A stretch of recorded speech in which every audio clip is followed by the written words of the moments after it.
Господи Ісусе Христе, Сине Божий, помилуй меня грешного.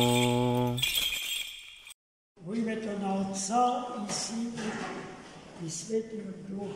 Амин. Возлюбени во Христа Бога, брати и сестри, денеска Светата Църква Божия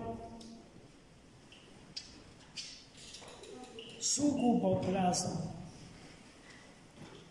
Двойно празднува, двойно се радува. Najprvo zato što denjeska se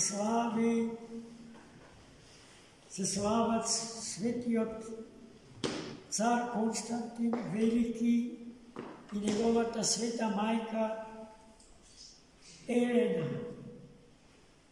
A potom Svetata Crkva Božja na današnji den se spomnuva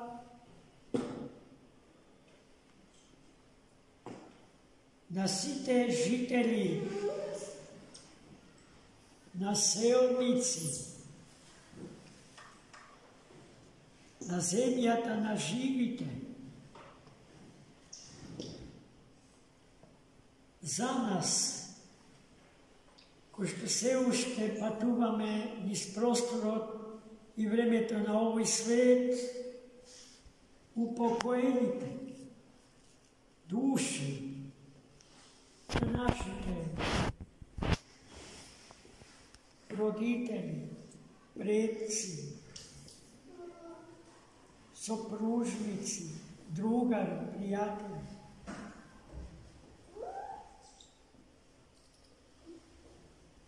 Tako što nijedne od nas ne doaja dneska v ovoj svet hram sočustvena izvesna komemoracija, sjećavanje na nekoj uge što nekoga živele na povete ginjeni. Tuku so živo čustvo, deka se sjećavame molitveno na nesmrtnite predci naši i roditelji. Бидейки тие само премина од овде таму, од овој свет во кој што треба да го доживееме, да го разбереме како полигон, на еден голем надпревар за кој што се залага светиот апостол Павле. Nadprevar во доброто.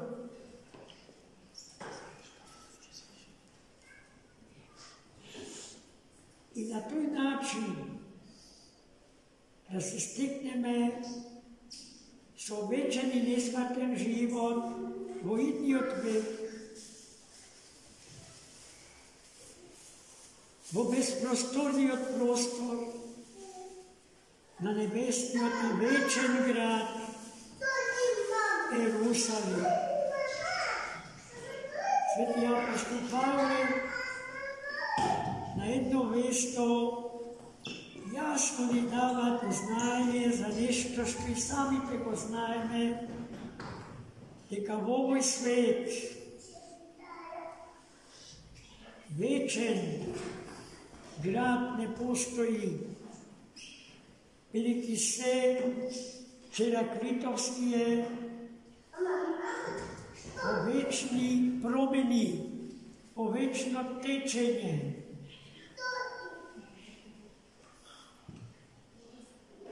Се тече и се менува се зборовите на тој голем антички философ. А тоа што е минливо и менливо за свој вербален синоним ја има смртта. Господ ја оставио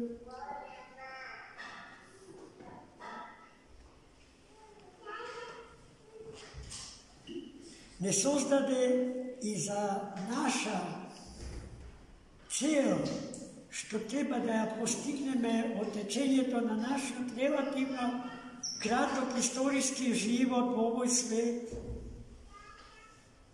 е токму вечниот и несмртен живот и соживот со него, нашиот Творец и Спасител.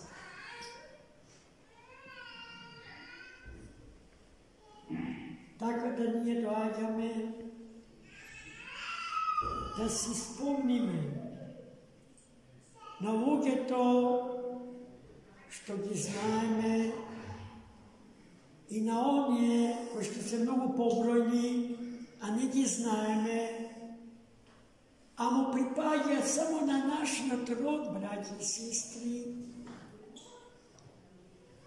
а за кои не само што веруваме, туку и сигурно знаеме дека ќе се среќаме. Тие нас не чекаат, а ние сме на пат да ги стигнеме.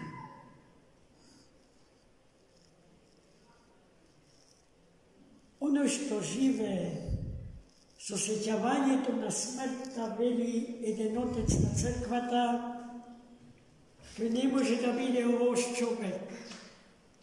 Само луѓето што живеат со сеќавање на смртта се навистина добри луѓе, бидејќи поголем педагог, односно воспитувач на човекот од смртта нема.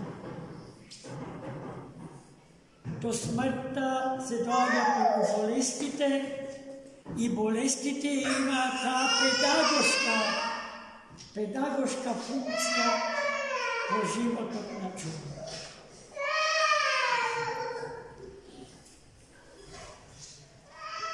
Затоа во овој свет треба да се живее одговорно и само оној што е одговорен кон прескапиот дар на животот е вистински слободен, браќи и сестри. Неодговорните не се слободни затоа што можат да направат се што сакаат.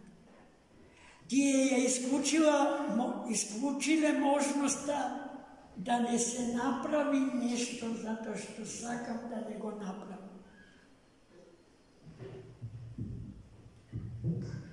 Денеска, возлюбени браќи и сестри, рековме ги празнуваме светите равноапостолни цареви Константин и Елена. Светиот цар Константин е првиот римски автократор кој што прими христијанство и со самото тоа е првиот христијански император во историјата на класичниот свет. Неговата света мајка, уште пред него се разбира, знаева за Христа, била одлично едуцирана во христијанската теологија, бидејќи за своји учители ги имала, например, еден Ориген Александриски или Свети Григорий Неоклесарски, а покрстител на светиот цар Константин е папата римски Силвестер, кој што е насликан во олтарската апсида на катедралниот храм Света Софија Охридска, ама и во нашиот храм, тука во олтарската апсида на нашава црква, свет човек пар екселанс, светотечки, однегуван во теологијата и во верата. Неколку датуми ги обележува централните пунктови од животот на светиот цар Константин. Прво би ја спомнале 313-та година. Во таа година светиот цар Константин ја извојува судбоносната победа над својот ривал Максенци, кој што имал за цел да го подели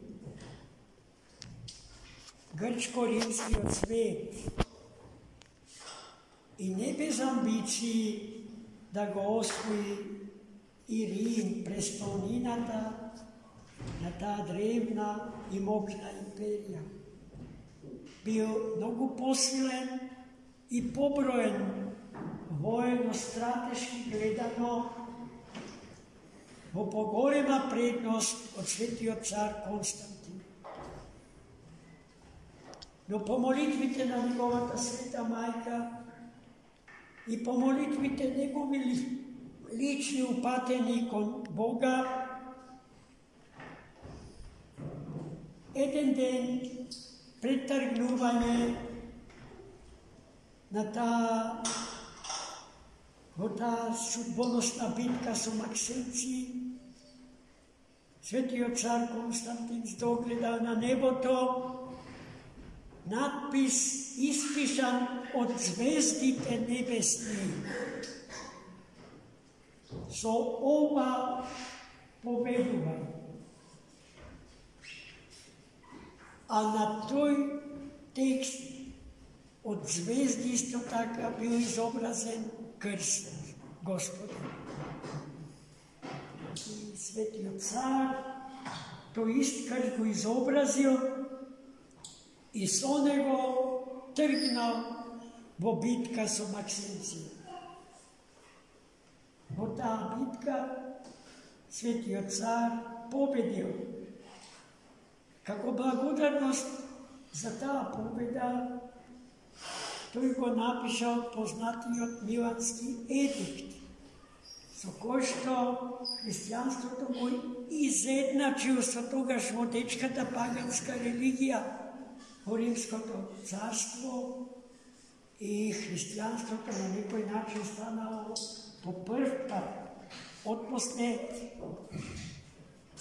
3 века неиспрекинато гонење на христијанството и Светата Црква Божја, државна вера во Римското царство, протежирана од самиот император,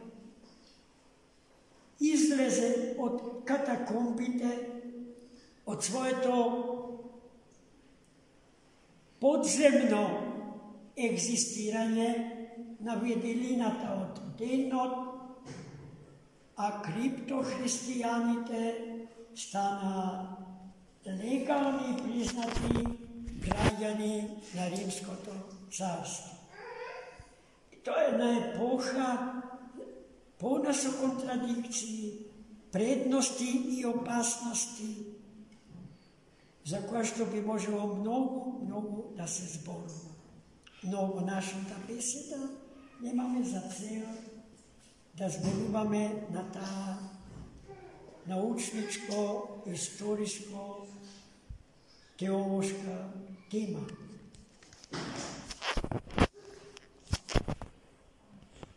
Потоа, втор бележит датум во животот на светиот цар Константин е 330 година, кога решил стариот Рим да го замени со новиот Рим, нам познат под името Цариград или Константинопол, а Константинопол е името на творецот на тој град, императорот светиот цар Константин.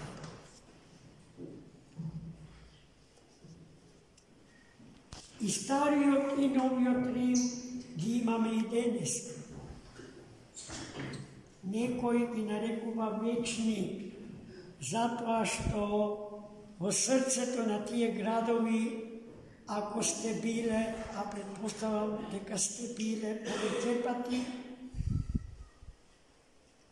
постоят безбройни и непрегледни урнатини. А тоа сведочи за минливоста на градот земски,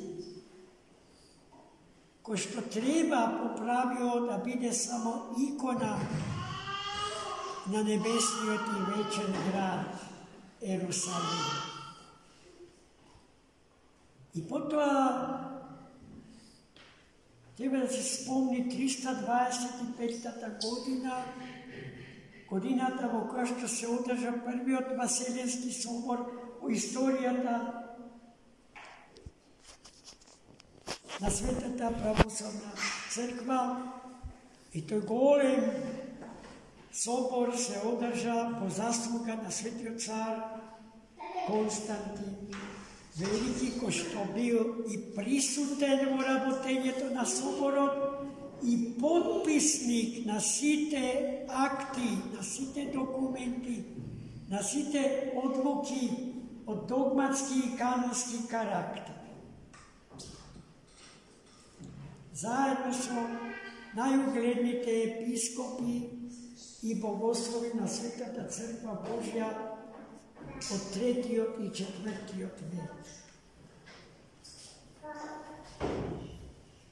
Се разбира, со овие неколку кажувања ни оддалеку, ни одблизу не се осликува животот на светиот цар Константин.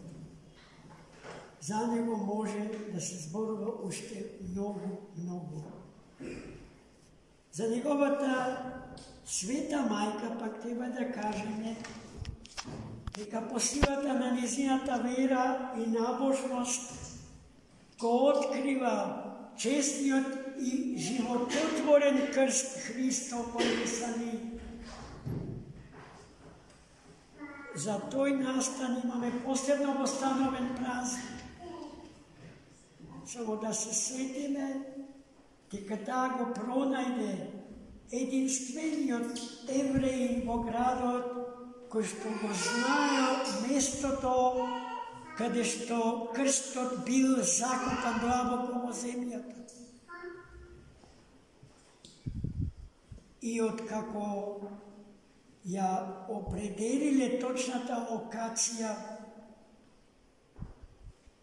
ги ископале трите крстови, на кој што бил распнат Христос и двајцата разбойници, благоразумниот од десната страна Христова и безумниот од левата страна Христова. Но никој не знае точно кој е крстот Христов. Поминувајќи погребна поборка, тогашниот Ерусалимски архиепископ, патриарх, побарал поборката да застане и врз ударот на упокоениот еден по еден ги ставале ископаните крстови. Кога го ставале крстот Христов, упокоениот воскресно, повторно оживеал. А Светата Царица крстот го обточила во сребрен ковчег и така бил внесен во светиот храм, од неа подигнат, а посветен на Светото Христово воскресение. Честици на светиот чесен крст и животворен до денеска се чуваат во бројни манастири, епископски дворци, катедрални храмови, ама и приватна собственост на небројни православни христијани вдолж и попреку планетава Земја. Христос на тој начин и денеска со својот честен и животворен крст пронајден по заслуга на денеславената света мајка на Константина Велики, светиот прв император християнски, не чува, бидејќи крстот е оружје на мирот. Христос крстот од средство за убивање го претвори во средство за оживототворување на морално паднатите и на безнадежно изгубените, проголтани од челюста на смрт. Затоа ние, браќи и сестри, стануваме така што се осенуваме со честниот и животворен крст во името на Отецот, Синот и Духот Свет. Излегуваме и извршуваме разни задачи во текот на денот, така што пред секој почеток на која годе активност преку денот се започнува составање на печатот на крстот животворен и спасителен. И повторно на одморот ноќен му се предаваме откако ќе се осениме со честниот и животворен крст. Со крстот ќе осенуваме влезните порти во нашиот дом. Секоја благословена алатка за произведување на користи за душата и телото на човекот го изводи. Така од секогаш било, така верувам е и денес и ќе биде до крајот на светот и веков, а крајот на светот и веков е во безкрајот Божи. Амин. Амин.